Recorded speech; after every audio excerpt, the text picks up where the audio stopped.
ठीक है, स्टार्ट है। अस्सलाम वालेकुम। अच्छा, आप लोग चूँकि मेरी क्लास में पहली दफ़ा हैं, आप लोग पहली दफ़ा मुझसे पढ़ रहे हैं, तो मेरी एक आदत है और वो आदत ये है कि दुरूद शरीफ पढ़ना।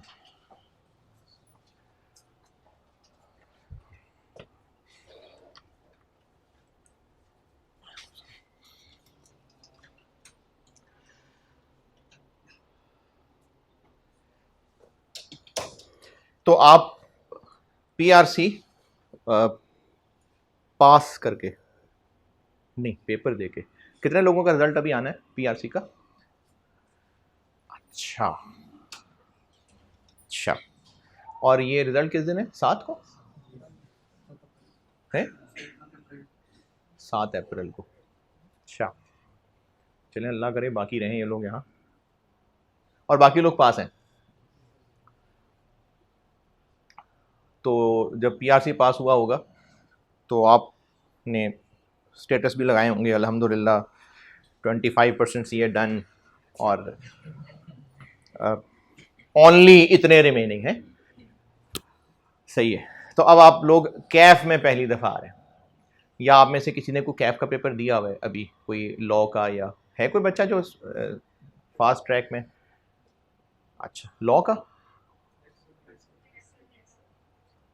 अच्छा, FA1 का भी दिया हुआ है? FA1 का दिया हुआ है? ये मैं FA1 में आया हूँ ना। अच्छा अच्छा अच्छा, चलें ठीक है, वेलकम।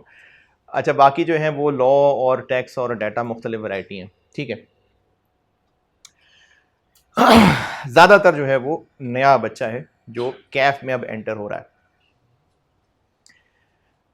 आप चूंकि कैफ में अब पहली दफ़ा एंटर हुए ना, और आपका जो सीए का जर्नी है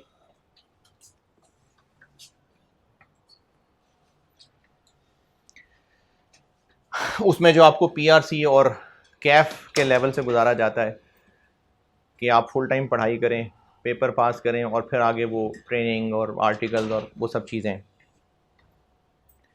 तो अभी आप फुल टाइम स्टूडेंट हैं।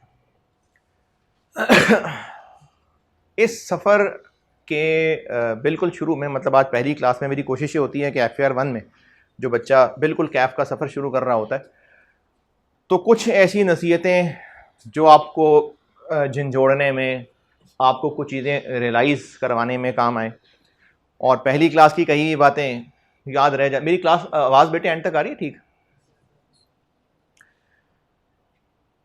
मेरी ना पहली ही क्लास में मैं एक शेर सुनाया करता हूँ और मुझे कुछ शेर व शायरी ज़्यादा आती नहीं है, लेकिन बस कुछ चीज़ें दिमाग में छप जाती हैं, इनफैक्ट दिल पे छप जाती हैं। मैं एफसी कॉलेज से पढ़ा हूँ और एफसी कॉलेज में मेरे एक उर्दू के टीचर थे, उन्होंने शेर सुनाया था। पता नहीं मैंने क्यों तब किताब पे लिख लिया था, तो वो मैं FAR1 की ना हर सेशन की पहली क्लास में सुनाया करता हूँ। शहर में आकर पढ़ने वाले भूल गए, शहर में आकर पढ़ने वाले भूल गए, किसकी माँ ने कितना जेवर बेचा था। आप जितने बच्चे सामने बैठे हैं ना, या जो रिकॉर्डिंग्स भी देख रहे हैं, मेरा अपना तजुर्बा ये है मुझ समेत कि सीए गरीब का बच्चा करने आता है। आप जितने लोग यहाँ बैठे हैं, कोई हैं शुगर मिल वगैरह, शुगर मिल, स्टील मिल हैं आप लोग? हैं टेक्सटाइल मिल, एनो मिल, ओनू मिल, तो इस तरह की मिल हैं आप लोगों के? नहीं है ना। तो आप वो बच्चे अपने वालदेन के जिनको वालदेन ने या तो घर से निकाला है कि यार निकलो तुम घर से, कहीं एडमिशन नहीं मिल रहा, चलो सीए में आ जाओ, या फिर आपके टैलेंट पे भरोसा करके आपके टैलेंट पे भरोसा करके उन्होंने चांस लिया है।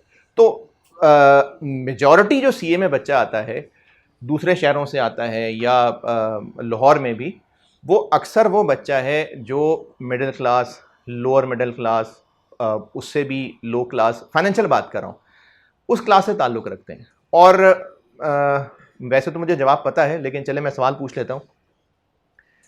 आप में से कितने लोग हैं, अच्छा अगर कोई है और जवाब ना देना चाहे तो भी कोई मसला नहीं है, जो खुद अर्न करके अपनी यहाँ रजिस्ट्रेशन फीस और कॉलेज की फीस देकर यहाँ बैठे हुए अपने पैसों से?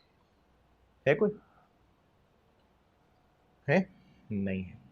तो पैसे किसने दिए फिर?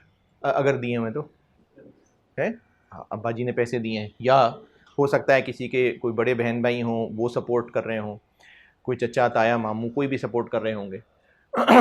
चूंकि मेजॉरिटी बच्चा middle class, lower middle class, आ जाओ बेटे, FR 1 में है ना? हाँ हाँ आ जाओ।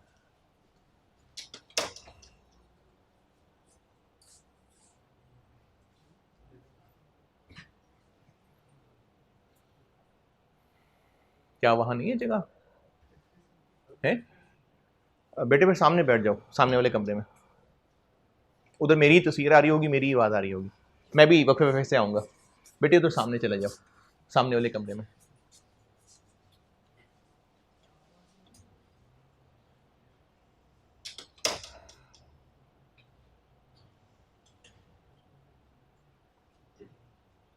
हाँ जी, तो फीस किसने दी?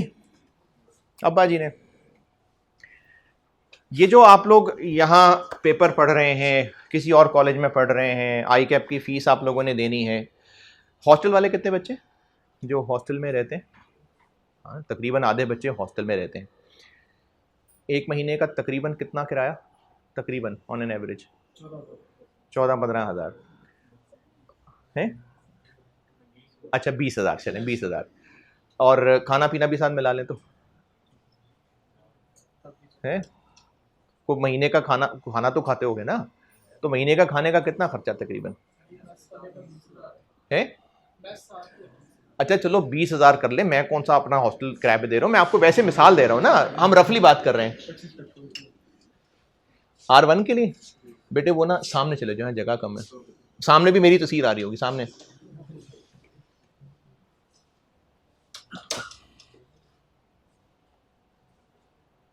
पता नहीं मैं क्या बता रहा था। हाँ जी, तो ऑन एन एवरेज को 20 हज़ार हॉस्टल का हो गया, खाना पीना भी साथ मिला लें तो कुछ चलो 5-7-10 हज़ार उसका भी कर लेते हैं, और सब्जेक्ट की फ़ीस एक पेपर की तो 20-22 हज़ार के आसपास, और कैलकुलेटर भी ख़रीदते होंगे, रजिस्टर वगैरह, फिर आते जाते भी होंगे। अगर हॉस्टल में रहते हैं तो हो सकता है पैदल चल के आ जाते हों, अगर दूर से आते होंगे या जैसे गर्ल्स हैं तो कोई पिक एंड ड्रॉप की सर्विस भी हो सकती है।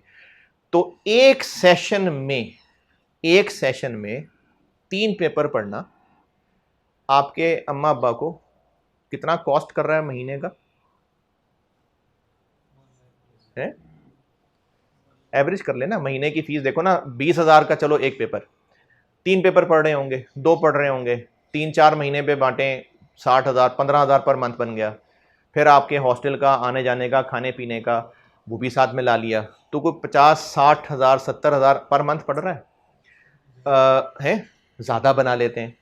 तो हम जिन घरों से ताल्लुक़ रखते हैं अक्सर बच्चे, मैंने भी जब क्वालिफाई किया था ना तो मेरे अब्बा जी की तब जॉब ख़त्म हो चुकी हुई थी, और उन्होंने कहा था बेटे जितनी ज़िंदगी भर की कमाई है ना वो ये 10 महीनों का घर का खर्चा रह गया, तो क्वालिफाई कर लोगे तो तनख्वाह शुरू हो जाएगी तुम्हारी। तो वो अल्लाह का शुक्र है कि ऐसे फिट जाके टैली किया कि इधर अब्बा जी के पैसे ख़त्म हुए, उधर मेरी तनख्वाह शुरू हो गई, तो क्वालिफाई कर लिया विद इन आर्टिकल्स।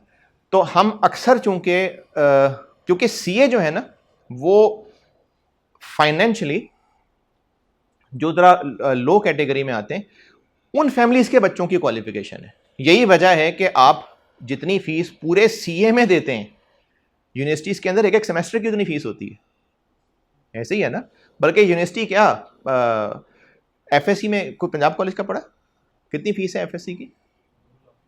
पूरी FSC की 1 साल की 2 लाख रुपए की FSC। 2 लाख रुपए का कैफ नहीं होता, मतलब शायद 2-2.5 लाख का ही होता होगा, वो तो डिपेंड करता है ना कि चोरी के लेक्चर से पढ़ रहे हैं कि आप सही पढ़ रहे हैं और पढ़ भी रहे हैं कि खुद ही से पढ़ रहे हैं, लेकिन तकरीबन इतना ही कॉस्ट करता है पूरा CA स्टाइपेंड को निकाल के। यानी अगर मैं सारी पढ़ाई भी मिला लूँ, मैंने कोई ख़ास कैलकुलेशन की नहीं है, लेकिन मेरे ख्याल में 4-5 लाख रुपए के अंदर अंदर CA हो जाता है। FSC के 2 लाख रुपए लगते हैं FSC के। और यूनिवर्सिटीज़ में क्या चार्जेस होते हैं तकरीबन नॉर्मल से यूनिवर्सिटीज़? पर सेमेस्टर लाखों में जाता है ना, पूरी 4 साल की ग्रेजुएशन निकाल लें तो 15-20 लाख बन गया। तो CA में फाइनेंशियली हम मुझ समेत हम जिन फैमिलीज़ के बच्चे आते हैं उनके लिए भी बेटे ये 70-80,000 पर मंथ आसान है क्या? आप में जितने लोग यहाँ हैं उनके जो भी ब्रेड अर्नर हैं, अब्बा जी हैं, भाई हैं, जो भी हैं आपकी फैमिली में अर्न करते हैं, तनख्वाहदार होंगे, कोई बिजनेस हो सकता है। और मुझे याद है मेरे स्टूडेंट्स में जो सबसे लोअर क्लास होती है ना, उसमें सैलरी के हिसाब से मतलब मजदूर क्लास जिसको हम कहते हैं, तो मजदूरों के बच्चे भी मैंने देखे हैं सीए के अंदर पढ़ते हुए। ऐसे बच्चे भी हैं जिनके अब्बू रिक्शा चलाते हैं। अच्छा, ये प्रोफेशन कोई कमतर नहीं है। एक दफ़ा एक बच्चे ने मैंने पूछा बच्चे से अब्बू क्या करते हैं, तो उसने बड़ी हल्की सी आवाज़ में कहा कि जी सिक्योरिटी गार्ड है। भाई आपको शर्मिंदगी है अपने बाप की मेहनत पे? कोई शर्म वाली बात तो नहीं है। मतलब आपके अब्बा आपके अम्मा जो भी जैसी ज़िंदगी गुजार रहे हैं, जितनी मुश्किलों में गुजार रहे हैं, आपको यहाँ भेज के आप पर वो खर्च कर रहे हैं ना, और खुशी से कर रहे हैं। तो बेटे आप पर ऑन एन एवरेज जो महीने का 70-80 हज़ार खर्च हो रहा है, शुगल मेले के लिए थोड़ी भेजा है आपको यहाँ पर। आप अगर अभी घर में जाके बात करें कि मेरा ना वर्ल्ड टूर का दिल करता है या मैंने दुबई घूम के आना है, और आप उनको खर्चा कैलकुलेट करके बताएं कि जी वो 3-4 लाख रुपए लगेंगे, भेज देंगे? जा मेरे बेटे जी जिंदगी अपनी, भेज देंगे? हैं नहीं ना। लेकिन वो इतने पैसे आपके सीए पे लगा रहे हैं, तो कोई अमानत हुई ना। अमानत होती है जब आपसे कोई जिम्मेदारी या कोई इंफॉर्मेशन आपके हवाले करे और उसके ऊपर उसकी एक्सपेक्टेशन हो। जैसे कोई एम्प्लॉई है तो उसको एम्प्लॉयर महीने की सैलरी दे रहा है, किस बात की सैलरी दे रहा है? एम्प्लॉई को सैलरी किस बात की मिल रही है? कोई काम करना है ना, तो वो जो काम करना है इस बात के एम्प्लॉयर पैसे दे रहा है, तो ये काम करना उसके पास अमानत है। अगर वो काम नहीं करेगा तो अमानत में खयानत कर रहा है। तो आपके अम्मा अब्बा ने यहाँ आपको पार्टी करने के लिए भेजा है, जाओ अपनी जिंदगी जियो, जरा जवान बच्चे हो हैं, जिंदगी जियो अपनी, पार्टी करने भेजा है? तो आपको जिस काम से भेजा है ना बेटे, वो आपके ऊपर अमानत है। मैं आपको पहले दिन ये बात सिर्फ इसलिए बता रहा हूँ कि शुरू की बात याद रह जाती होती है, और मैं फिर से शेर सुनाता हूँ आपको कि शहर में आकर पढ़ने वाले भूल गए किसकी माँ ने कितना जेवर बेचा था। आप इस बात को भूलना नहीं बेटे कभी। आपके माँ बाप, आपके बहन भाई भी आपके लिए काफ़ी सारी कॉस्ट बियर कर रहे हैं। जैसे मैं जब सीए कर रहा था ना, तो घर के सारे काम जो मैं किया करता था वो मेरे छोटे भाई पे डल गए हुए थे। क्यों? क्योंकि अम्मी अब्बू ने कहा बेटा सीए कर रहा है, तो वो सारे काम जो ना छोटे पे आ गए थे, और वो बहुत उसने सेक्रीफाइस किया। तो आपके घरों में भी ऐसे मामला हो सकते हैं, कई ऐसे सारे काम होंगे। आप में से कुछ लोग कंबाइंड फैमिली में रहते होंगे, कंबाइंड फैमिली के अपने सारे मसले हैं। यहाँ तक कि आप में से कुछ ऐसे बच्चे भी हो सकते हैं जिनको यहाँ हॉस्टल में भेजने की बजाय आपके अम्मा अब्बा ने मामू, चचा, ताया, इनके घर, आप में से होंगे कोई ऐसे बच्चे ना अपने रिलेटिव के घर रह रहे होंगे। आसान होता है रिलेटिव के घर रहना? है नहीं। एक तो आपके लिए उसमें मसले, आपके अम्मा अब्बा के लिए भी मसले। अम्मा अब्बा के लिए क्या मसले? यार कोई तो जवाब दो। आप मामू के घर रह रहे हैं, अम्मी अब्बू को कोई मसला नहीं है, क्या मसला है? वो एहसान ले रहे हैं ना, तो उससे क्या होगा कि आपके हर हर काम पे आपके मामू, चचा, ताया मुखलिस होंगे, बहुत मुखलिस होंगे। आपको उन्होंने अपने घर रखा है, उनका एहसान है, लेकिन आपके पल पल पर उनकी नजर होगी और उसकी खबर आपके माँ बाप तक पहुंचेगी, और वो ताने बन के भी पहुंच सकती है। तो ये छोटी बात है? तो आपके माँ बाप ने आपको यहाँ जिस तरह भेजा है, जिस तरह वो फाइनेंस कर रहे हैं, या जो भी फैमिली की वो परेशानियाँ बियर कर रहे हैं, तो बेटे आपके ऊपर ना जिम्मेदारी बहुत ज़्यादा है। आप उनके भरोसे के लिए यहाँ पर जिम्मेदार हैं, अमानतदार हैं।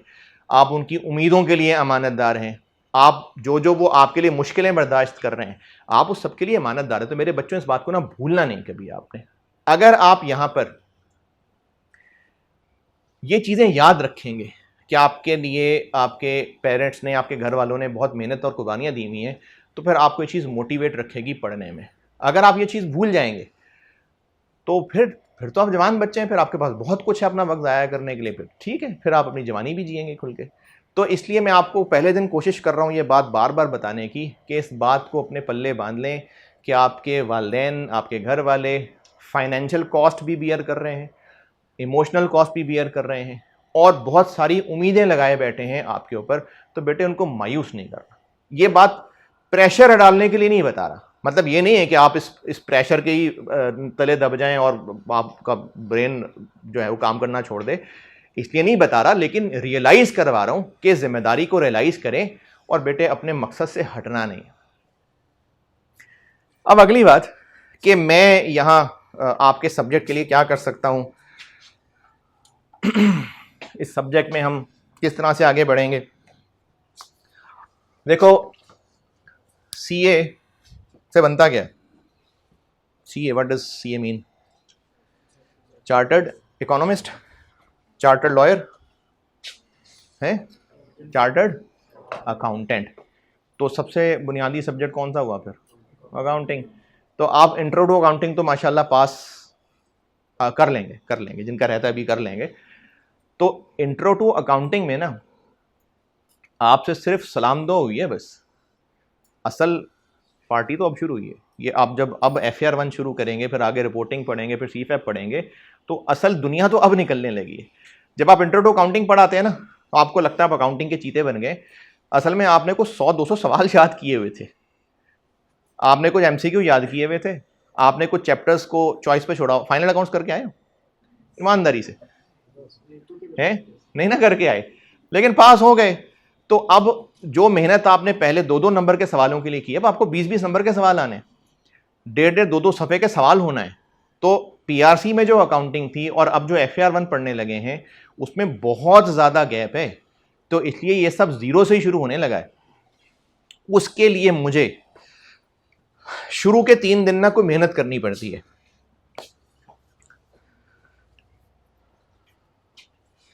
ड्राइंग्स क्या होती है? ड्राइंग्स, अच्छा चले मैंने सवाल ही सही नहीं पूछा। ओनर ने ड्राइंग्स कर ली, तो इसका ताल्लुक किस ग्रुप से है? इसको रिकॉर्ड करना है ना। ग्रुप्स होते हैं ना कि नहीं होते भाई? अकाउंटिंग में अकाउंटिंग पढ़ी है ना, तो हमने अगर ट्रांजैक्शंस को रिकॉर्ड करना है तो उसके ग्रुप्स होते हैं ना कुछ। कितने होते हैं? 5-6 और हाँ जी 10 वाला नहीं है कोई? बता नहीं रहा होगा, 10 भी होगा किसी के। क्यों भाई, आवाज आ रही है ठीक? हाँ, कितने ग्रुप्स होते हैं अकाउंटिंग में? 5-6, ये 6 तक की तो आवाज आ रही है। और 8 वाला 10 वाला कोई नहीं? अरे सच्ची कोई 10 किसी को नहीं लगते है?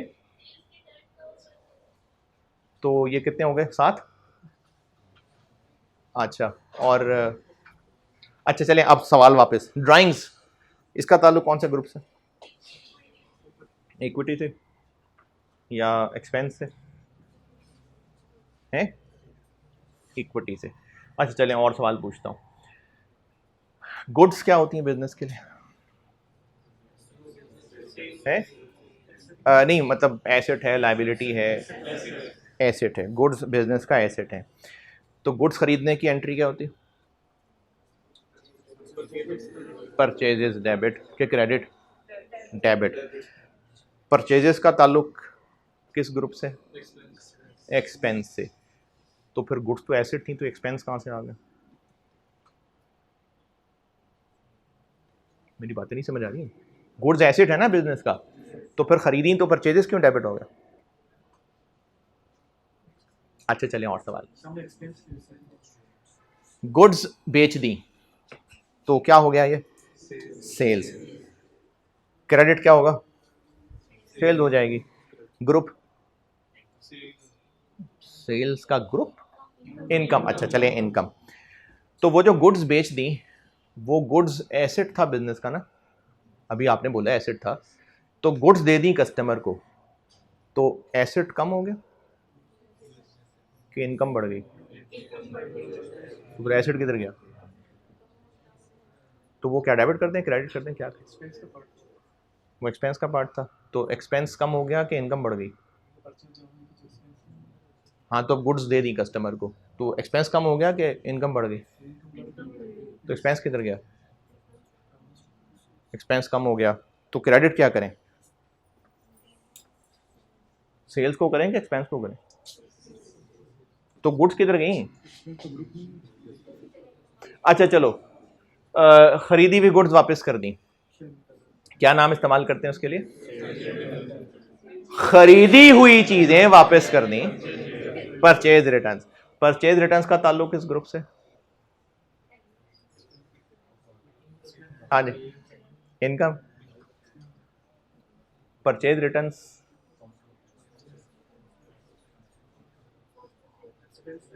कॉस्ट ऑफ सेल्स के ग्रुप से ताल्लुक? ग्रुप?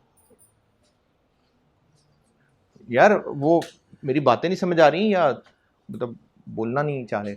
मैंने पूछा परचेज रिटर्न्स का ताल्लुक किस ग्रुप से?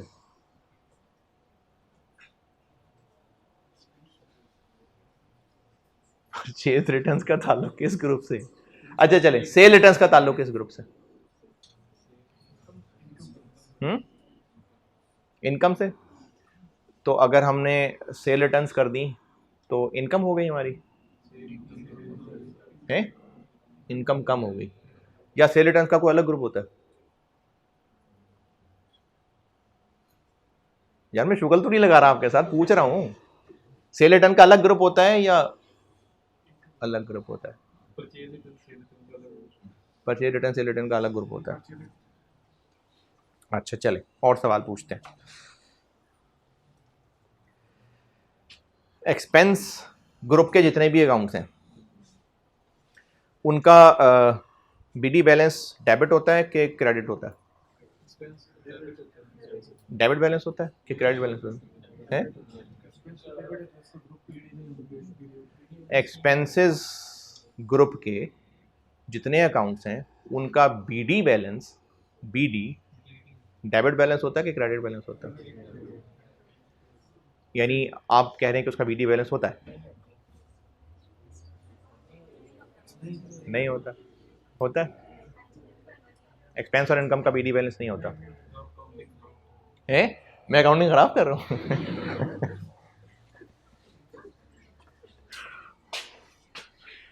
अच्छा, बैंक एसेट है कि लायबिलिटी है?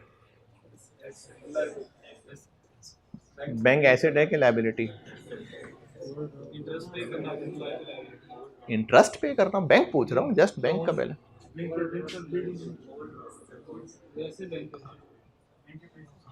हाँ, अच्छा बैंक में हमारे पैसे पड़े हुए हैं तो फिर वो एसेट है, और बैंक के पैसे हमारे पास पड़े हुए हैं तो वो लायबिलिटी। अच्छा सही है। डेटर क्या होता है? डेटर एसेट होता है। क्यों एसेट होता?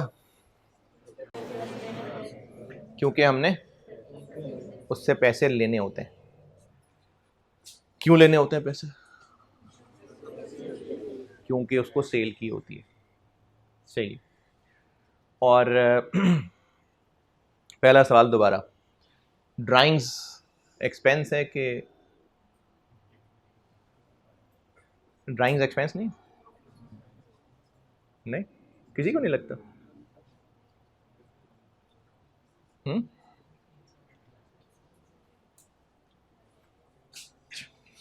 चलिए वैसे ही बस चेक कर रहा था। अच्छा मैं ना ये जो अगले 2-3 दिन हैं, कोशिश 2 दिनों की करूंगा, कोशिश करूंगा इंक्लूडिंग आज वाला दिन। देखिए मैंने अब जो आपको FAR 1 में पढ़ाना है तो उसके लिए मुझे ये इंश्योर करना है कि आपके BD-CD ठीक हैं, सारे आपके एक्सपेंस इनकम बिल्कुल सब सही हैं। तो उसके लिए ना मैं एक रीकैप देता हूं। बेशक आपको लगे कि सारा कुछ आपको आता है, फिर भी वो 2 दिन आप सुन लें अच्छे तरीके से, क्योंकि अगर आप एक बार वो जो सारा रीकैप दे रहा हूँ उस पूरे सिस्टम से गुजर जाएंगे तो एक तो सारी रिवीजन हो जाएगी, हो सकता है उसमें से कुछ चीज़ें आपको ना पता हो। एक दो चीज़ों की मुझे उम्मीद है कि वो नहीं, क्योंकि हर दफ़ा मैं यही करता हूँ तो मुझे अंदाज़ा होता है कि चीज़ें नहीं पता थी बच्चों को। ऐसा नहीं है कि आपने पढ़ा नहीं हुआ, भूल गए होंगे, बताया होगा टीचर ने, नहीं ध्यान से सुना होगा, भूल भाल गए होंगे। तो मैं 2 दिन की कोशिश करूंगा कि मैं 2 दिन में इस काम को समेट लूं। Debit, credit, laser. लेजर क्या होता है? लेजर क्या होता है? नहीं, मुझे समझ नहीं आई।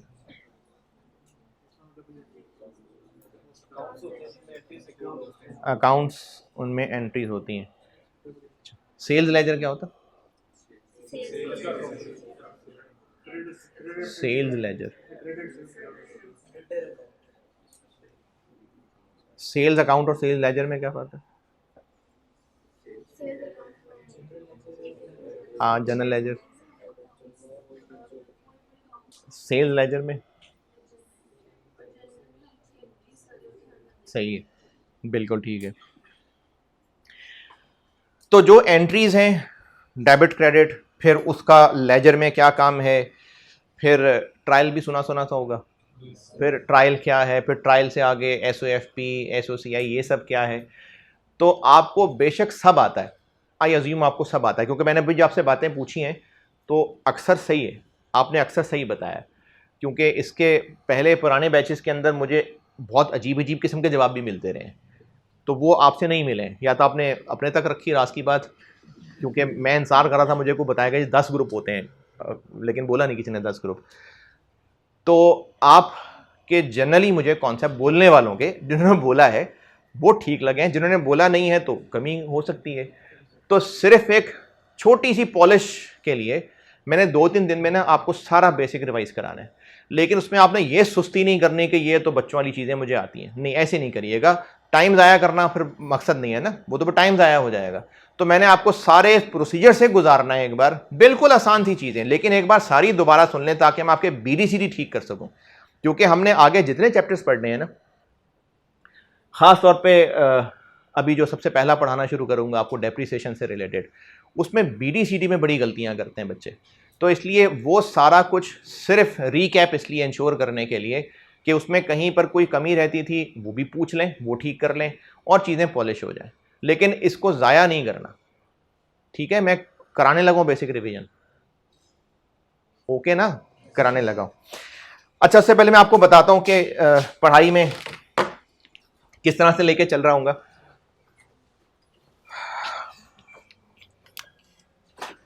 वैसे पेपर स्ट्रक्चर के हवाले से ओवर द पीरियड बार बार ये चीज़ आती भी रहेगी सामने, लेकिन पहली क्लास में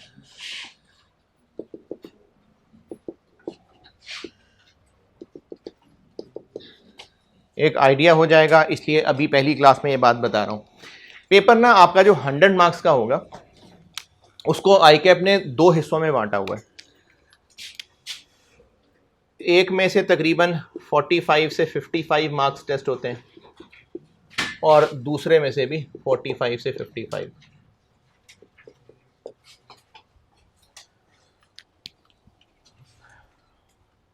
अच्छा, जाहिर है कि यहां से 55 और यहां से 55 नहीं होंगे, टोटल 100 ही होगा, लेकिन वो 50-50 भी हो सकते हैं, 52-48 भी हो सकते हैं। इसमें लॉन्ग क्वेश्चन होते हैं, और लॉन्ग क्वेश्चन का मतलब है 15 number, 16 number, 18 number, 20 number. Normally 3 सवाल होते हैं और 15 से 20 मार्क्स, नॉर्मली ऐसा ही होता है। और इसमें आपसे तकरीबन 10 ऊपर नीचे हो सकते हैं MCQs होते हैं, और बाकी अगेन नॉर्मली कम ज़्यादा बिल्कुल हो सकते हैं। 5 छोटे क्वेश्चन होते हैं, आसान नहीं कह रहा, छोटे छोटे क्वेश्चन, शॉर्ट टर्म नहीं, सॉरी, शॉर्ट क्वेश्चंस।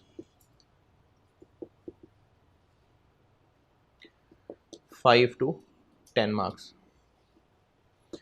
अब इसमें जो मसला आता है ना, क्योंकि FAR1 का रिजल्ट अच्छा नहीं होता, उसके लिए आप एक रफ अंदाजा ये रख लें, कभी थोड़ा बेहतर भी हो जाता है,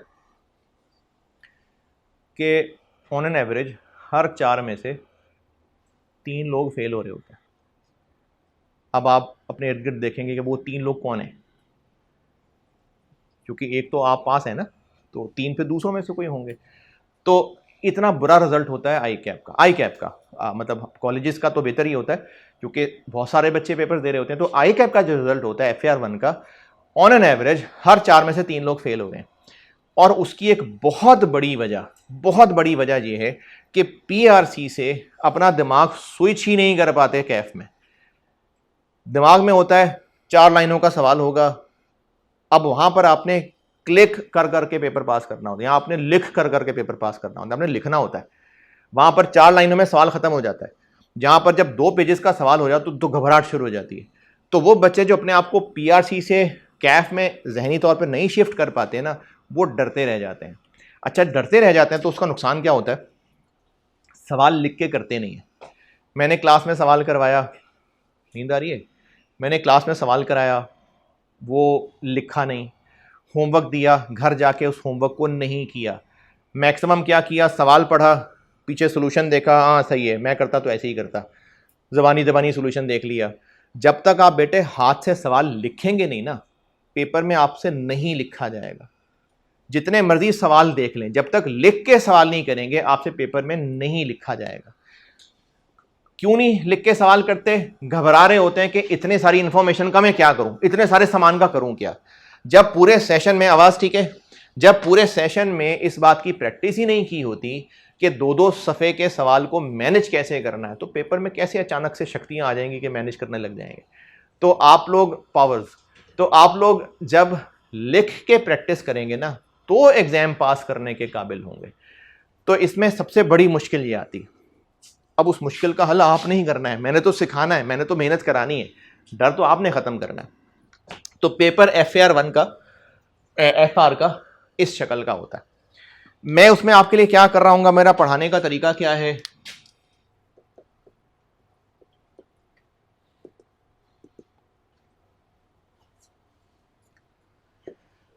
सबसे इंपॉर्टेंट चीज़ जो मेरी पढ़ाई आपको करवाने का जो मेन जान है जो उस चीज़ की, वो लेक्चर नोट्स है।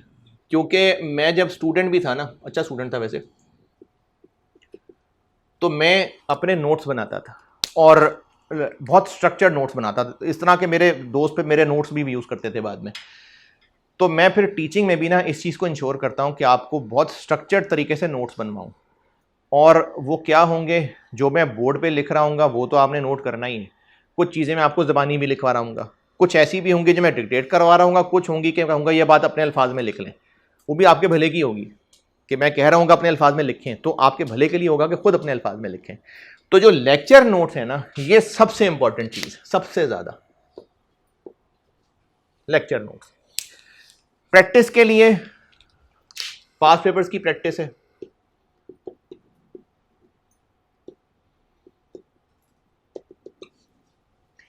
अच्छा, अब जो पास पेपर प्रैक्टिस है ना, मैं अभी इस सेशन में इसके लिए कोई बुक नहीं दे रहा हूँ। मैं आपको चैप्टर वाइज सारे क्वेश्चंस कंपाइल करके चैप्टर वाइज मैं आपसे वो PDF फाइल शेयर कर रहा हूँ।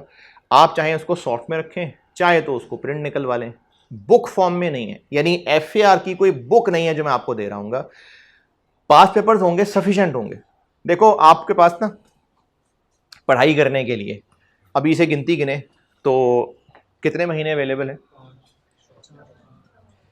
अप्रैल, मई, जून, जुलाई और थोड़ा सा अगस्त, आधा अगस्त, 4.5 महीने अवेलेबल है। और इन 4.5 महीने में आपने 1 महीना तो पेपर की तैयारी करनी है, तो पीछे 3.5 महीने रह गए। अब उन 3.5 महीने में मैंने आपको कोर्स पढ़ाना है और पहले ही दिन बता रहा हूँ ताकि आपको पहले ही अंदाज़ा हो। मुझे FAR के लिए कम अज़ कम कोई 100 लेक्चर्स चाहिए। हाँ, आपके टैलेंट पे डिपेंड करता है, हो सकता है कि आप कोई टॉपिक, मेरी सोच हो 15 लेक्चर्स की, आप उसको 12 लेक्चर्स में अच्छा कर लें, तो हो सकता है 95 पे ले आऊँ। लेकिन तकरीबन 100 लेक्चर्स में लूँगा, 105 भी हो सकते हैं। तो हमारे पास तो इतने दिन ही नहीं है, तो फिर क्या करें? फिर एक्स्ट्रा क्लासेस तो वो लगेंगी, और वो एक्स्ट्रा क्लासेस नहीं होंगी, वो आपकी नॉर्मल क्लासेस होंगी। अब उसके लिए क्या तरीका है, उसके लिए मेरे पास 2-3 हल होते हैं वो मैं आप लोगों के साथ ना एग्री करके चलाया करूँगा, क्योंकि मैंने बाकी सब्जेक्ट्स की भी एक्स्ट्रा क्लासेस चलानी है। हो सकता है हम सैटरडे की शाम में कुछ एक्स्ट्रा क्लास रख रहे हो सकता है हम वीकडेज़ के अंदर कोई एक्स्ट्रा क्लास रख रहे हों। लेकिन बेटे ये ज़रूरी है, करनी है। या तो मैं थोड़ा पढ़ाऊँ वो नहीं होगा, पढ़ाना तो सारा है, क्योंकि पहले ही रिजल्ट इसका हल्का होता है। तो मैंने मेहनत तो बेटे बहुत सारी करनी है, लेकिन आप लोगों को वो सारा कुछ पहुंचाने के लिए फिर मुझे एक्स्ट्रा क्लासेस चाहिए। हमें इस सेशन में जो नॉर्मल क्लासेस अवेलेबल है वो तकरीबन कोई 85 के आसपास अवेलेबल है। तो अब 100 पूरी कहाँ से करूँ? तो उसके लिए एक्स्ट्रा क्लासेस निकालनी पड़ेंगी, करनी है ना मेहनत। देखो बेटे, मैं ना बहुत शौक से पढ़ाता हूँ, और तकरीबन 2026 कोई तकरीबन 18 साल हो गए जो मैं इंडस्ट्री छोड़ के तो टीचिंग में हूँ। मतलब जवान आदमी हूँ, वो तो दाढ़ी वैसे सफ़ेद है, वैसे तो जवान आदमी हूँ, लेकिन टीचिंग फुल टाइम में मैं तकरीबन 18 साल से हूँ। शौक से हूँ, मजबूरी से नहीं हूँ। तो मैं शौक से और एनर्जी से पढ़ाता हूँ। आपने घबराना डरना नहीं है, क्योंकि एक तो वैसे कि जी कॉलेज का प्रिंसिपल होना, मैं प्रिंसिपल हूँ, अच्छा, एक तो कॉलेज का प्रिंसिपल होना, दूसरा जो बच्चे पहली दफ़ा देखते हैं पता नहीं क्यों लेकिन डर रहे होते हैं। मतलब मेरे ख्याल में तो मैं प्यारा आदमी हूँ, लेकिन डर रहे होते हैं, शक्ल से डर रहे होते हैं। कुछ लोगों को मौलवी देख के डर लग जाता है। तो मुझे कुछ बच्चों ने कही बाद में ये बात कि हम आपसे सवाल पूछने से डरते थे। मैं नहीं मारता, कसम से मैं नहीं किसी की पिटाई लगाता। आपने जो सवाल पूछना है पूछें। अच्छा, सवाल पूछते हुए ना ये कभी भी परेशानी में नहीं आते कि मेरा सवाल पूछने पे लोग हंसेंगे, बेइज्जती हो जाएगी। तो पहले कौन सी इज्जत में खड़े हो जाते हैं आपके लिए? मतलब कौन सा, जब आप क्लास में आते हैं तो सारे इज्जत से खड़े हो जाते हैं, कौन सी इज्जत खराब हो जाएगी? इसलिए सवाल पूछने से ना आपने बिल्कुल भी नहीं घबराना। देखिए, मैं हूं और आप हैं क्लास में, हर बच्चा मेरे लिए कीमती है। वैसे तो मुझे अपने बच्चे ज़्यादा प्यारे हैं, लेकिन मेरे लिए मेरे स्टूडेंट्स मुझे बहुत प्यारे होते हैं। मैं बहुत कंसर्न होता हूँ अपने स्टूडेंट्स के लिए, सारे के सारे, चाहे वो पढ़ाई में कोई लाइक बच्चा है या नहीं भी है। मेरे लिए मेरे बच्चे सारे, आप मेरे बच्चे हैं, मुझे सबकी फिक्र है। बल्कि शायद आपकी अम्मा अब्बा से ज़्यादा मुझे फिक्र हो रही होती है स्टूडेंट्स की।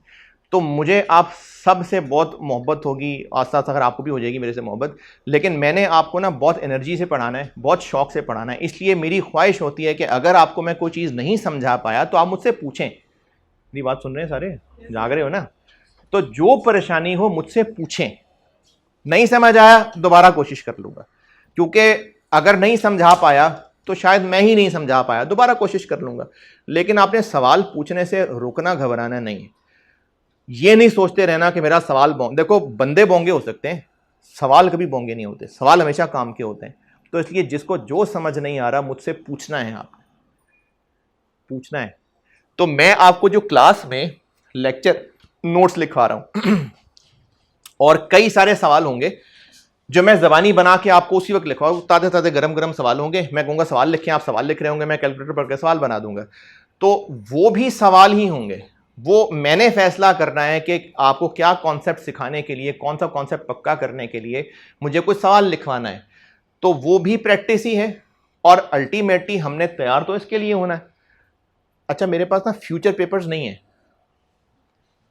पास्ट ही हैं, और अल्लाह ना करे कि वो जो फ्यूचर पेपर हैं वो भी आपके लिए कभी पास्ट बन जाए और आप फिर से उनको सॉल्व कर रहे हो। लेकिन हमने प्रैक्टिस पास्ट पेपर से ही करनी है। तो पास्ट पेपर्स ही की प्रैक्टिस करके हम इस काबिल होंगे कि ICAP के पेपर सॉल्व कर सके। तो मेरी पढ़ाने की स्ट्रेटजी, आपको सारे कॉन्सेप्ट्स लिखवाना, मैक्सिमम पॉसिबल लेक्चर नोट्स बनवाना। क्योंकि मैं स्टूडेंट भी था तो मैं अपने नोट्स बहुत अच्छे बनाता था। तो आपको भी मेरी कोशिश ये है कि बहुत स्ट्रक्चर्ड नोट्स बनवाऊं, इतने कि आपको फिर किसी किताब को पढ़ने की जरूरत ना पड़े। किसी को शौक है जरूर पढ़े ICAP की किताब, लेकिन मैं सारा कुछ आपको लिखवा रहा हूँ। नोट्स मेरी तरफ से वो टॉप चीज़ है जो आपको पास करने के लिए चाहिए। और प्रैक्टिस, जो प्रैक्टिस मैंने खुद अपने सवाल बनाने हैं वो तो मैं खुद ही ज़बानी बता रहा हूँ। बाकी पास्ट पेपर्स उसको मैंने बुक की शक्ल इसलिए नहीं दी हुई कि उस पर मैंने ना FAR 1 में बाकी जो मेरे सब्जेक्ट्स हैं, कॉस्ट है, BIA है, उनकी तो मेरी किताबें हैं। इसको मैंने किताब की शक्ल इसलिए नहीं दी हुई कि मेनली तो मैंने पास्ट पेपर्स की प्रैक्टिस ही करानी थी, तो वो फिर एक एक्स्ट्रा कॉस्ट ही बनती है बच्चे के लिए। तो मैंने बस पास्ट पेपर्स की प्रैक्टिस रखी है। मैं करूँगा ये कि हर चैप्टर के पास्ट पेपर्स जो चैप्टर वाइज होंगे वो आप लोगों से मैं शेयर कर लिया करूँगा ग्रुप के अंदर। आप उसको सॉफ्ट में रखना चाहें, क्योंकि वैसे भी मोबाइल खोल के बैठा होना है आपने क्लास में, तो या आप उसको सॉफ्ट में रख लें या उसका प्रिंट निकलवा लें कहीं से भी और हार्ड में रख लें। तो मेरी तरफ से पास पेपर्स आपको सॉफ्ट मिल जाएंगे, वो आपने फिर अपने पास हार्ड में रखने, वो भी आपकी मर्जी, सॉफ्ट में रखने, वो भी आपकी मर्जी। मेरी तरफ से टोटल पढ़ाई आपकी यही है। अगर किसी ने ICAP की बुक पढ़नी हो, अगर किसी ने पढ़नी हो तो वो उसकी मर्जी है, मैं ना रिक्वायर कर रहा हूं ना आपसे एक्सपेक्ट कर रहा हूं, क्योंकि टाइम थोड़ा है। तो मेरी तरफ से ये काफ़ी है। लेक्चर नोट्स जो मैं क्लास में लिखवा रहा हूँ वो आपने रजिस्टर अपना साफ सुथरा रखना है, जितना कुछ साफ सुथरा रख सके रजिस्टर आपने मेंटेन करना है। बाकी प्रैक्टिस के लिए पास पेपर्स मैं आपको चैप्टर वाइज दे रहा हूँ। और आप जो हॉस्टल वाले बच्चे होते हैं ना, उनको एक प्रॉब्लम ये आती है जो वो रियलाइज़ नहीं कर रहे होते, तो इसलिए मैं आपको नसीहत कर रहा हूँ। मुख्तलिफ़ कॉलेजेस में जो बच्चे पढ़ रहे होते हैं, फिर आप हॉस्टल में उन सब के साथ अपनी इंफॉर्मेशन शेयर कर रहे होते हैं। हर टीचर का अपना एक स्टाइल होगा पढ़ाने का, हर टीचर की अपनी एक स्ट्रेटजी होगी, अपनी एक तरतीब होगी पढ़ाने की। आपको एक कस्टम मेड AI से तो टीचर बनवा रही है कि ये क्वालिटी मिस्टर ए की ये क्वालिटी डाली, मिस्टर बी की ये क्वालिटी डाली और एक AI जनरेटेड टीचर बना लिया, ये तो आप कर नहीं रहे। आप तो जिंदा सलामत जागता हुआ टीचर आपके सामने है। हर टीचर की बेटे अपनी स्ट्रेटजी होगी, हर टीचर का अपना स्टाइल होगा। आपको सिर्फ नसीहत यह है कि आप जिनसे पढ़ रहे हैं, मतलब आप जिनसे पढ़ रहे हैं, आप भरोसा करके चलें। जब आप भरोसा नहीं करेंगे ना, आपको लगेगा कि नहीं फलाने कॉलेज के फलाने टीचर ये करा रहे हैं तो मैं ये वहाँ से कर लेता हूँ, ये मैं वहाँ से कर लेता हूँ, ये मैं फलाने चोरी के लेक्चर देख लेता हूँ, और सब मिल मिला के मेरी तैयारी हो जाएगी। कन्फ्यूजन में रहेंगे आप। तो इसलिए जहाँ पढ़ रहे हैं आप भरोसा करके फॉलो करके चलें। और चलो कुछ 2-4 सर्टिफिकेट ऑफ मेरिट भी ले देना। ICAP ने आपके टैलेंट को देखते हुए 5 सर्टिफिकेट ऑफ मेरिट भी रखे हुए पेपर के अंदर, तो वो भी कोई 2-4 ले देगा तो वो भी मुझे खुशी हो जाएगी।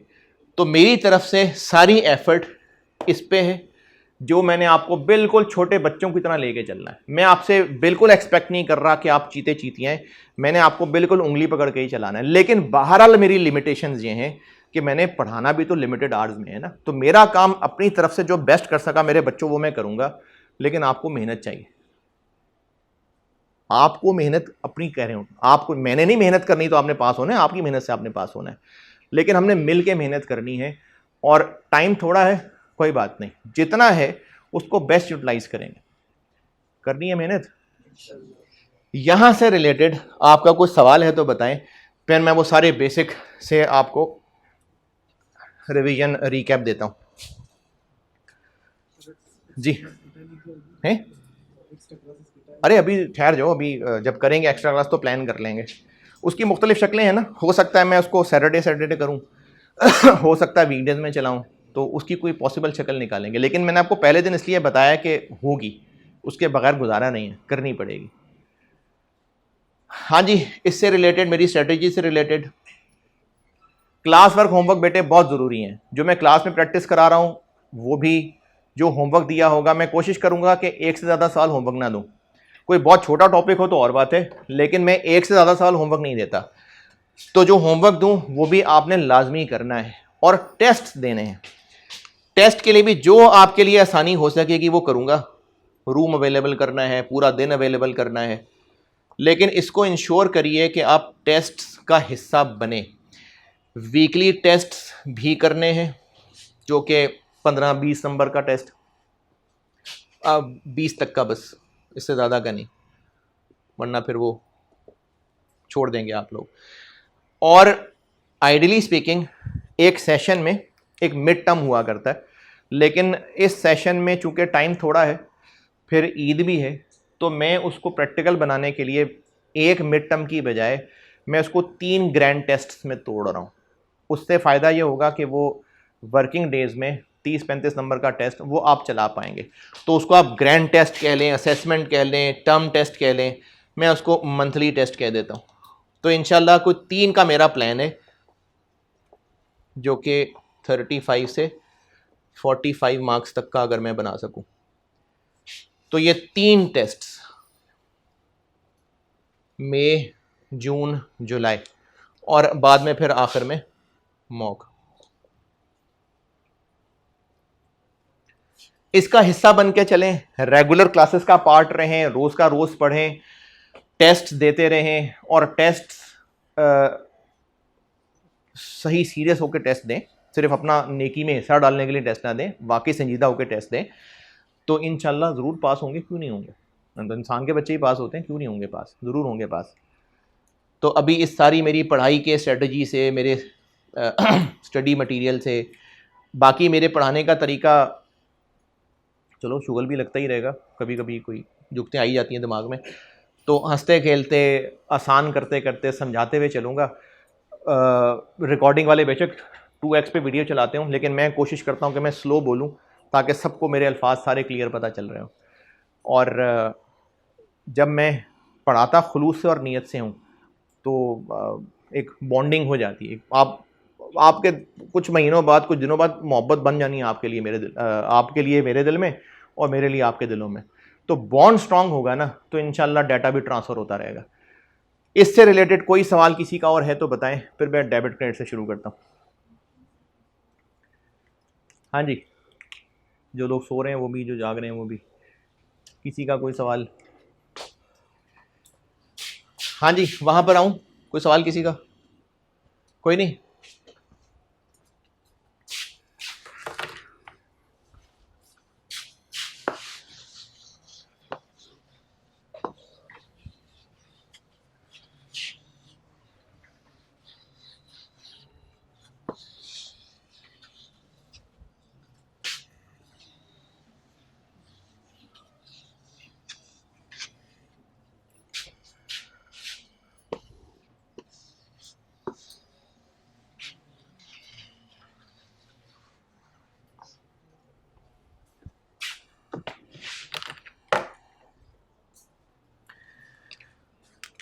FAR 1 के सिलेबस में क्या है, कितने चैप्टर्स हैं, उन पे होगी बात बाद में।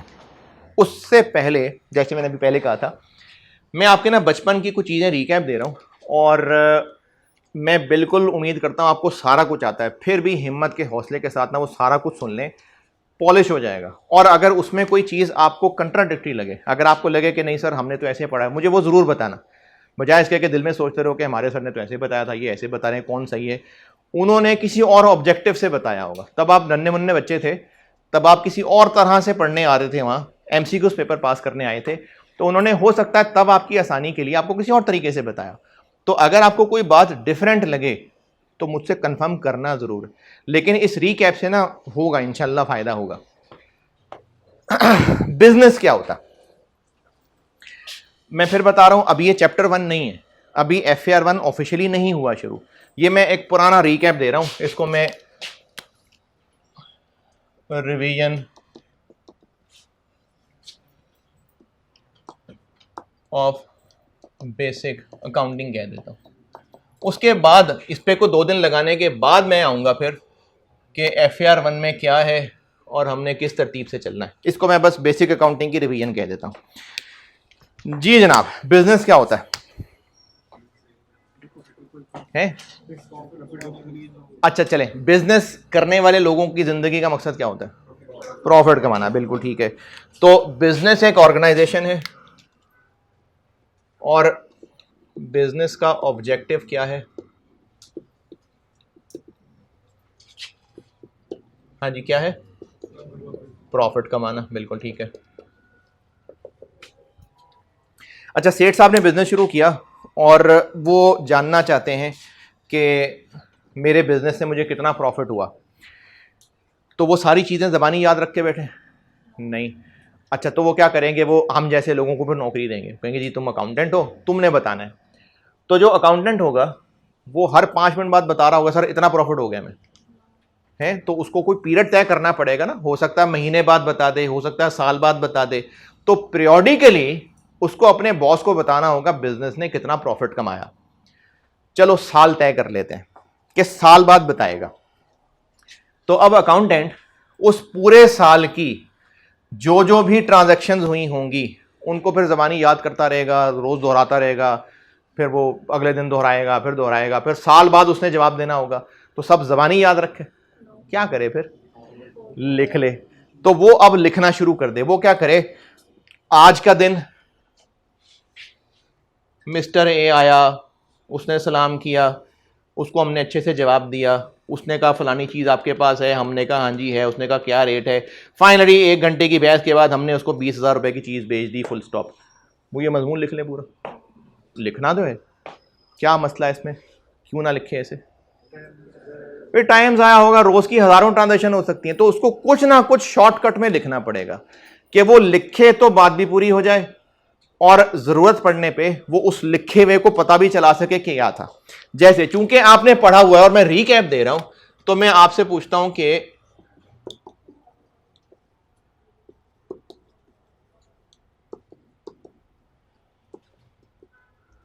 ये क्या हुई है ट्रांजेक्शन,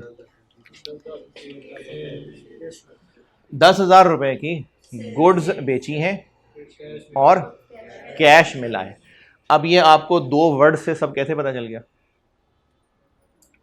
है? ये थोड़ा सा इधर लिखा हुआ, थोड़ा सा खिसका के इधर लिखा हुआ है, ये आपको कैसे पता चली ये बात? क्योंकि आपने अकाउंटिंग सीखी है ना, तो अकाउंटेंट के पास कोई ऐसी नॉलेज, ऐसा इंफॉर्मेशन है कि वो 2 वर्ड्स में पूरी ट्रांजेक्शन लिख रहा है। अब देखो ये वही बात है जो मैंने इससे पहले की थी कि मिस्टर ए आया, उसने सलाम किया, हमने सलाम का जवाब दिया, फिर उसने फलानी चीज़ पूछी, फिर रेट पूछा, फिर हमने बात की, फिर उसने जवाब दिया, फिर हमने ऐसे कहा, फिर उसने ऐसे कहा, फिर फाइनली 20,000 की चीज़ ले गया। वही सारी कहानी 2 वर्ड्स में पूरी हो गई। तो अकाउंटिंग में कोई ऐसी टेक्निक होगी कि हम ट्रांजैक्शंस को लिखें और इस तरीके से लिखें कि समझ आ रहा हो कि क्या लिखा है। तो इस लिखने को क्या कहते हैं, क्या चीज़ है, क्या किया मैंने, ये एंट्री की है। तो अकाउंटिंग का मकसद है, ये लिखने का एक तरीका है कि ये जबान बोली जाती है कहीं कि लिखने वाली है। तो अकाउंटिंग एक लैंग्वेज है, मकसद क्या उसकी जिंदगी का, कि ट्रांजैक्शंस को रिकॉर्ड करना। तो लैंग्वेज है टू रिकॉर्ड फाइनेंशियल इंफॉर्मेशन। अच्छा, मैं आपको चूंकि रिकैप दे रहा हूं ना, इसलिए मैं पूरी बात नहीं बता रहा, बस टू दी पॉइंट बता रहा हूं, वरना इसकी डेफिनेशन अगर किसी ने रट्टा लगाया हो तो वो तो शायद 3-4 लाइनें हैं। मैं आपको सिर्फ काम की बात ये बता रहा हूं कि अकाउंटिंग एक लैंग्वेज है जिसमें हम इंफॉर्मेशन को कर रहे हैं रिकॉर्ड। जब हमने किसी भी जबान में कुछ लिखना होता है तो उस जबान की कोई वोकैबुलरी होती है। जैसे अगर हम इंग्लिश की बात करें तो ये जो कैश, सेल्स, ये इंग्लिश के जुमला पूरा करें, इंग्लिश के वर्ड्स हैं। तो हर लैंग्वेज के कुछ वोकैबुलरी, कुछ वर्ड्स होंगे ना। अब उस वर्ड के पीछे एक मीनिंग है। रेंट एक वर्ड है, क्या इसके पीछे मतलब छुपा हुआ है? नहीं, अकाउंटिंग नहीं पूछ रहा, इंग्लिश, रेंट किराया है ना। अब एक वर्ड से पता चल रहा है कि कोई जगह, कोई चीज किराए पे ली हुई है। इसी तरह से इंग्लिश का एक वर्ड है परचेज, जस्ट एक वर्ड है परचेज, इसके पीछे क्या मतलब छुपा हुआ है? कोई चीज खरीदी जा रही है। तो हर लैंग्वेज के कुछ वर्ड्स होते हैं ना, तो ये इंग्लिश के वर्ड्स हैं। उर्दू में भी इसी तरह से अल्फाज होंगे। तो फिर अकाउंटिंग भी तो एक लैंग्वेज है। तो ये जो सामने कैश और सेल्स लिखे हुए हैं, ये अकाउंटिंग जबान के वर्ड्स हैं। इनको क्या कहते हैं? अकाउंट। तो अकाउंटिंग चूंकि एक जबान है, तो अकाउंट क्या है? वो वर्ड है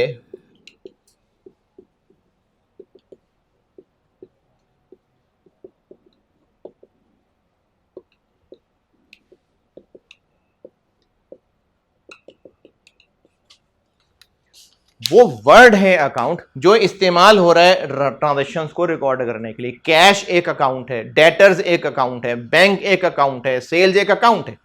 तो जो भी आप अकाउंटिंग के अंदर एंट्रीज में वर्ड्स लिखते आए हैं वो क्या कहलाते हैं? अकाउंट्स।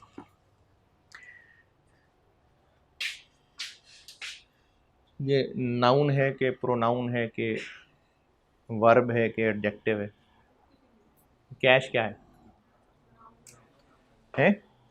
अरे इंग्लिश पूछ रहा हूं। नाउन है, वर्ब है, एडजेक्टिव है। तो अब ये जो नाउन, वर्ब, एडजेक्टिव, ये कैसे तय हुए? मतलब कौन सा लफ्ज वर्ब होता है, कौन सा नाउन होता है? इनकी कोई ना कोई कैरेक्टरिस्टिक्स होती होंगे ना। कोई इनकी कैटेगरीज बनी होंगी। इंग्लिश के तो देखो वर्ड्स हैं, कुछ वर्ड्स को वर्ब कह दिया, कुछ वर्ड्स को नाउन कह दिया, कुछ को प्रोनाउन कह दिया। तो अकाउंटिंग में भी तो ऐसी नस्लें होनी चाहिए, ऐसी कैटेगरीज होनी चाहिए। तो अकाउंटिंग में 5 कैटेगरीज हैं जिसमें सारे के सारे अकाउंट्स फॉल करते हैं। ये बात दोबारा देखें, इंग्लिश जबान के वर्ड्स हैं, तो ये सारे वर्ड्स कुछ कैटेगरीज में फॉल कर रहे हैं ना, नाउन, वर्ब, प्रोनाउन। तो इसी तरह अकाउंट क्या है? अकाउंट अकाउंटिंग जबान का वर्ड है जो ट्रांजैक्शंस को रिकॉर्ड करने में इस्तेमाल हो रहा है। अब चूंकि अकाउंटिंग जबान का ये वर्ड है, बहुत नींद आ रही है, अकाउंटिंग जबान का ये वर्ड है, तो इनकी भी तो कोई कैटेगरीज होंगी। तो उन कैटेगरीज को क्या कहते हैं? अकाउंट्स के हेड्स या ग्रुप्स भी कह सकते हैं।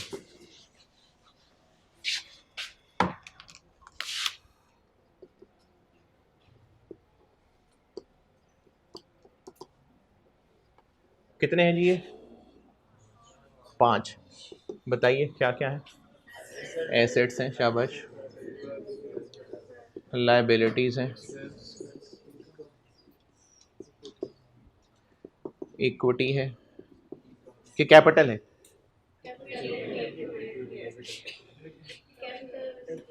इक्विटी है। कैपिटल उस इक्विटी ग्रुप का एक अकाउंट होता है, इक्विटी है। और क्या बोला? एक्सपेंस और इनकम। ये 5 ग्रुप हैं। कुछ बच्चों को पीआरसी लेवल पे 10 ग्रुप्स भी पढ़ाए गए होंगे, कुछ बच्चों को 6 बोल रहे थे, 6 पढ़ाए गए होंगे, 7 होंगे। आपके टीचर्स ने आपको गलत नहीं बताया था, नहीं, बिल्कुल नहीं। उन्होंने आपको याद रखने में आसानी हो इसलिए उनको 10 कह दिया होगा, 8 कह दिया होगा। है ये 5 ग्रुप्स। रिटर्न कोई अलग ग्रुप नहीं है। सेल रिटर्न इनकम ग्रुप का हिस्सा होता है। ड्राइंग्स कोई अलग ग्रुप नहीं है, वो इक्विटी ग्रुप में फॉल करता है। परचेज रिटर्न्स कोई अलग ग्रुप नहीं है, वो एक्सपेंस ग्रुप में फॉल करता है। तो रिकैप, अकाउंटिंग जबान इस्तेमाल हो रही है किस लिए? अकाउंटिंग स्थान में बोलने के लिए। ट्रांजैक्शंस को रिकॉर्ड करना है। क्यों रिकॉर्ड करना है? जब पीरियड खत्म हो और सेठ साहब अकाउंटेंट से पूछें बताओ मेरे बिजनेस ने क्या किया, मेरे बिजनेस के पास क्या है, तो वो उनको रिपोर्ट बनाकर दे सके। तो अकाउंटेंट ये सारा कुछ याद रख के बैठेगा? नहीं, लिखेगा। तो वो लिखने के लिए कौन सी जबान इस्तेमाल कर रहा है? अकाउंटिंग। अब चूंकि एक लैंग्वेज है तो इसकी वोकैबुलरी होनी चाहिए, इसमें वर्ड्स होने चाहिए। क्या कहते हैं उन वर्ड्स को? अकाउंट।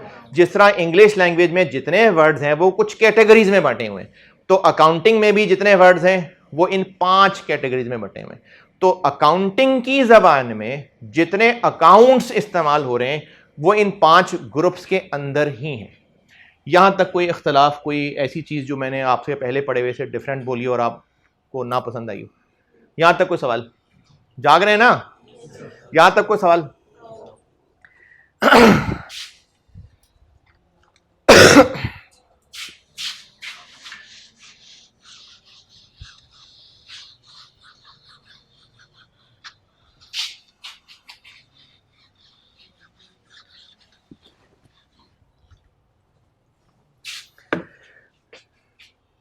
अच्छा, टू मच हो जाएगा इसलिए मैं आपसे पूछ लेता हूं पहले। जितने आपने आज तक अकाउंटिंग में अकाउंट्स इस्तेमाल किए हैं, cash, bank, debtor, creditor, purchases, rent, discount, depreciation, बहुत सारे नाम है ना, वो इन 5 ग्रुप में कहीं ना कहीं आते होंगे। क्या मुझे कोई लिस्ट लिखवानी चाहिए कि कौन कौन से किस ग्रुप में आ रहे हैं? या ओके, ड्राइंग्स कौन से ग्रुप में? इक्विटी में। Accrued salaries, accrued salaries, accrued salaries liabilities में, लाइबिलिटी में। Accrued rent income, accrued rent income assets में। Advance commission income, advance commission income. अच्छा, लिखवा देता हूं, लिखें। मैं आपको ना एक लिस्ट लिखवा रहा हूं जस्ट एग्जाम्पल्स के किन किन ग्रुप्स में नॉर्मली कौन कौन से अकाउंट्स होते हैं। लिख लें, मरने वाले ना हो, लिख लें, आपको सब आता है, मुझे पता है सब आता है, ऐसी बस रिकैप दे देते हैं। क्या लिखें, मैं आपको इन ग्रुप्स में कौन कौन से वर्ड्स आ रहे हैं, वर्ड्स क्या, अकाउंट, उनकी एक बस एक लिस्ट लिखवा रहा हूं ताकि जरा जहन में चीजें पक्की पक्की रह जाएं। एसेट्स लिखते हैं पहले, एसेट्स, मैं एसेट्स की मिसालें बताने लगा हूं।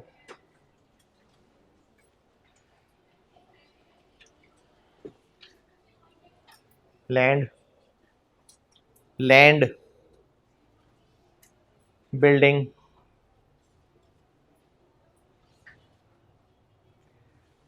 अच्छा ये जितने वर्ड्स आपको, अगर वैसे तो सब, मुझे पूरी उम्मीद है कि आपको सबके मतलब आते हैं, लेकिन अगर फिर भी किसी बात का मतलब पूछना हो तो पूछिएगा मुझसे। Plant and machinery, plant and machinery, ये क्या है, वो दरख्तों को कहते हैं, प्लांट एंड मशीनरी, ये क्या है? मशीनरीज ना, जहां पर गुड्स प्रोड्यूस होती हैं, ठीक है। फर्नीचर, ये मैं आपको एसेट्स जो ग्रुप है उसमें मुख्तलिफ अकाउंट्स क्या क्या होते हैं वो एग्जांपल्स बता रहा हूं। इक्विपमेंट,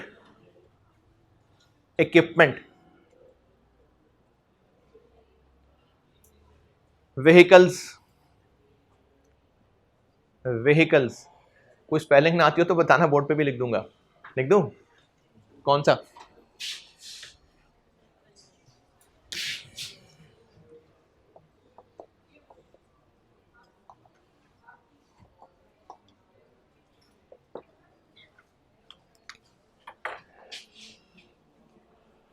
इन्वेंट्री, और इन्वेंट्री का और मशहूर नाम क्या होता है? स्टॉक। इन्वेंट्री, स्टॉक एक ही बात है। नहीं, गुड्स का अकाउंट नहीं इस्तेमाल होता, वैसे हम उनको गुड्स कह रहे होंगे चीजों को, लेकिन अकाउंट गुड्स नहीं होता है, या इन्वेंट्री या स्टॉक, ये नाम इस्तेमाल हो रहे होते हैं। प्रीपेड के साथ कोई भी वर्ड हो सकता है, तो हम उसको कह देते हैं प्रीपेड एक्सपेंस, वरना प्रीपेड इंश्योरेंस, प्रीपेड रेंट, नहीं इनकम नहीं, प्रीपेड, हमने पे किया हुआ है, तो ये कोई एक्सपेंस ही है जो पे किया होता है। तो प्रीपेड के साथ कोई भी वर्ड हो सकता है, प्रीपेड इंश्योरेंस, प्रीपेड रेंट, तो मैंने उसको प्रीपेड एक्सपेंस कह दिया। ये एसेट होता है कि गलत लिख दिया? ये एसेट होता है, पक्की बात? क्यों होता है एसेट? क्योंकि, अच्छा एसेट क्या होता है? हाँ, वो रिसोर्स है जो फ्यूचर बेनिफिट देगा। तो प्रीपेड रेंट एसेट क्यों कह रहे हैं इसको हम? क्योंकि पे कर दिया है किराया, आइंदा हम वो बिल्डिंग यूज कर रहे होंगे, ठीक है। बैंक,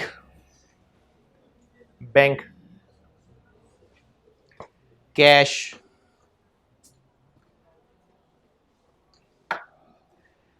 डेटर्स, डेटर आप यूज करते रहे हैं या रिसीवेबल्स? डेटर्स, हाँ, इसको ट्रेड रिसीवेबल्स भी कह सकते हैं। एक्रूड के साथ और भी वर्ड हो सकता है, तो उसको हम एक्रूड इनकम कह लेते हैं, एक्रूड इनकम। ये क्या चीज होती है? एडवांस नहीं, ना ना ना, एक्रूड इनकम। हमने कोई इनकम अर्न कर ली है, अभी पैसा मिला नहीं, तो एक्रूड इनकम, ठीक है। कोई भी वर्ड हो साथ, इसको मैं डैश कह देता हूं, और साथ रिसीवेबल लगाओ, तो ये एसेट है। Rent receivable, interest receivable, bill receivable, note receivable, trade receivable, कोई भी वर्ड हो और साथ रिसीवेबल हो तो ये एसेट होता है। अच्छा, इन मिसालों के अलावा और कोई अपना हिस्सा डालना चाहे, कोई और मिसाल पूछना चाहे इसमें कुछ और, या काफ़ी हैं एसेट्स? इनमें किसी में कोई डाउट है तो बेटे बताएं, किसी वर्ड पे आपको जरा सा भी डाउट हो कि ये एसेट क्यों है, पूछें।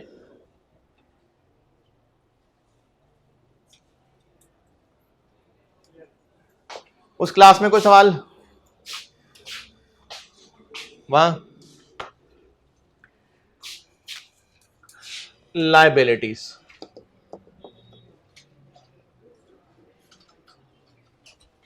लायबिलिटीज,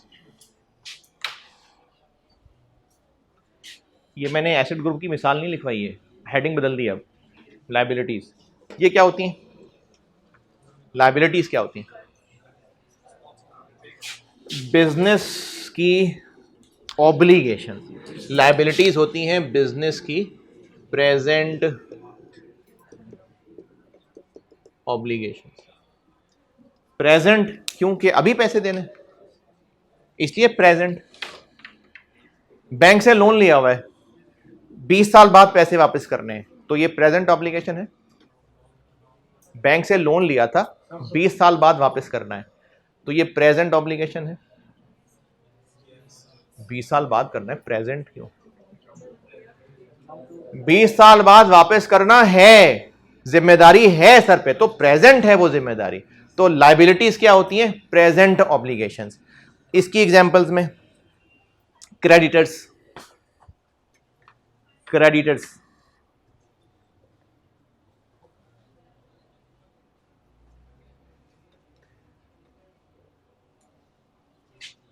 लोन, लोन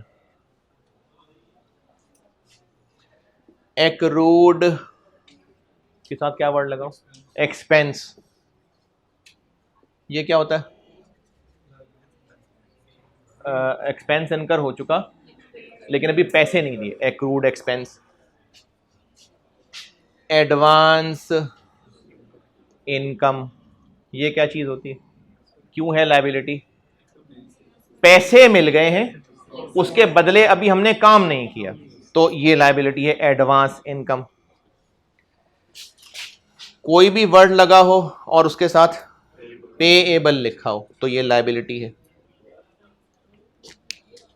कोई भी वर्ड और साथ पेएबल तो ये लायबिलिटी है।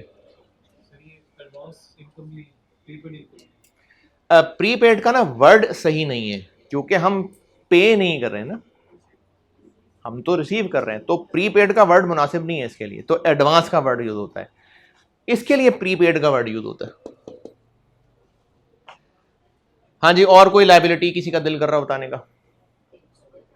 Bank overdraft, bank overdraft.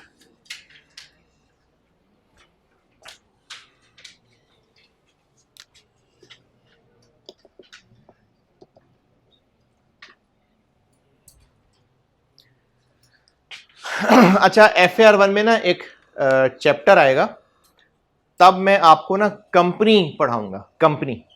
अभी फिलहाल मैं चूंकि आपको पुराने पढ़े हुए का रिकैप दे रहा हूं, तो मैं इस वक्त बात करने लगा हूं सोल ट्रेडर। सोल ट्रेडर के लिए इक्विटी ग्रुप में क्या क्या अकाउंट्स होते हैं? कैपिटल और ड्राइंग्स, और कह सकते हैं profit and loss, profit and loss.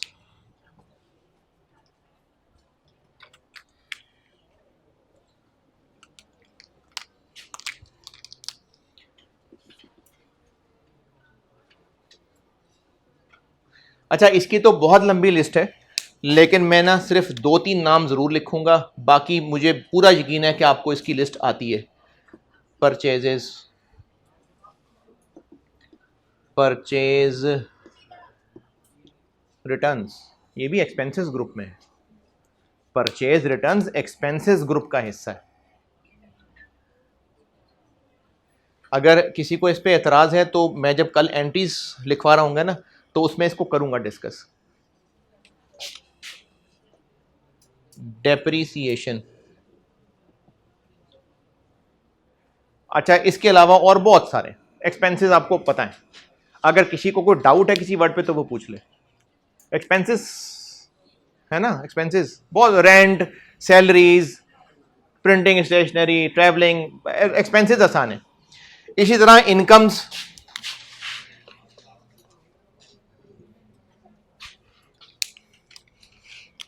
इसमें सेल्स, ये वर्ड किसके लिए यूज कर रहे होते हैं हम? गुड्स की सेल, जो बिजनेस का काम है ना गुड्स सेल करना, तो ये उसके लिए इस्तेमाल हो रहा होता है। Cell returns,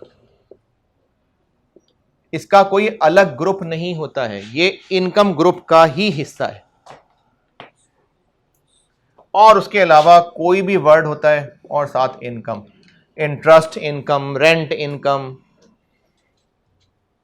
maintenance service income. अच्छा, अब ये जो सारी मैंने लिस्ट आपको बताई, ये क्या है बेटे?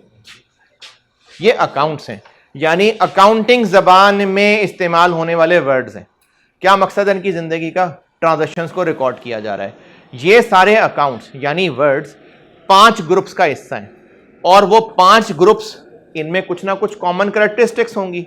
जैसे एसेट्स ग्रुप में सारे वो अकाउंट होंगे, उनमें कॉमन बात क्या है? जो रिसोर्सेज हैं और उनसे फ्यूचर बेनिफिट मिलेगा। इन सब में क्या कॉमन कैरेक्टरिस्टिक है? ये बिजनेस की प्रेजेंट ऑब्लिगेशन है, सर से कैसे उतरेगी जिम्मेदारी? पे करना पड़ेगा। ये ओनर का बिजनेस पे हक है। कुछ चीज मिस होगी बेटे, मुझसे पूछ लो। कुछ पूछना है मुझसे पूछ ले। इक्विटी क्या है? ओनर का बिजनेस पे हक। क्योंकि ओनर का क्यों है बिजनेस पे हक? क्योंकि उसने पैसा इन्वेस्ट किया था और उसकी मेहनत से बिजनेस प्रॉफिट कमा रहा है। इनमें क्या कॉमन कैरेक्टरिस्टिक्स है? यार जाग रहे हैं, इसमें क्या है? ये सब बिजनेस के ऑपरेशनल स्पेंडिंग्स हैं, बिजनेस के खर्चे हैं। अच्छा, गाड़ी खरीदना भी तो खर्चा है, पेट्रोल डलाना भी खर्चा, तो फिर एक्सपेंस और एसेट में है तो दोनों खर्चे। दोनों बिजनेस के ही हैं। जिस खर्चे का बेनिफिट मिल चुका, जिस खर्चे का बेनिफिट फ्यूचर में मिलेगा, वो एसेट है, दोनों खर्चे। इनकम, ये बिजनेस की अर्निंग्स हैं। बिजनेस कमाने ही तो दुनिया में आया है, तो ये इसकी अर्निंग्स हैं।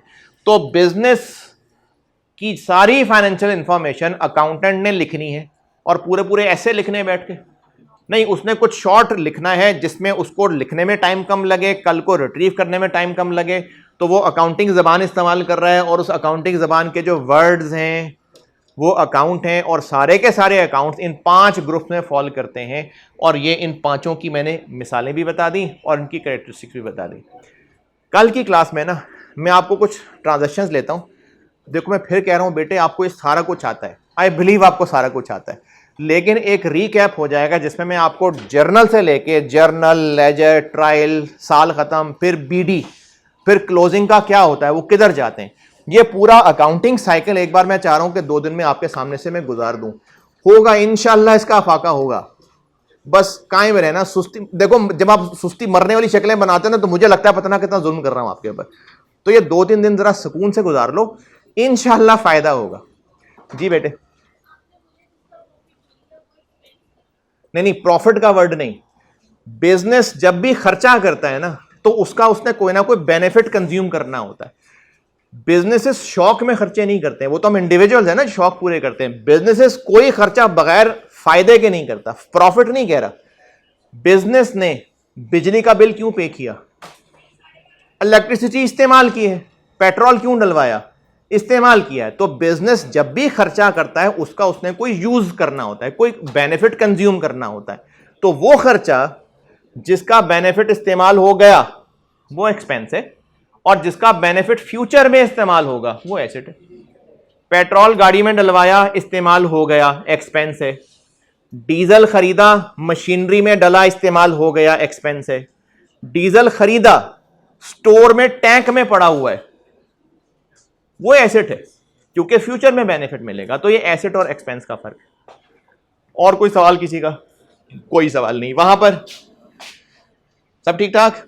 चलें ठीक है जी, कल मुलाकात होगी इंशाल्लाह। अल्लाह हाफिज।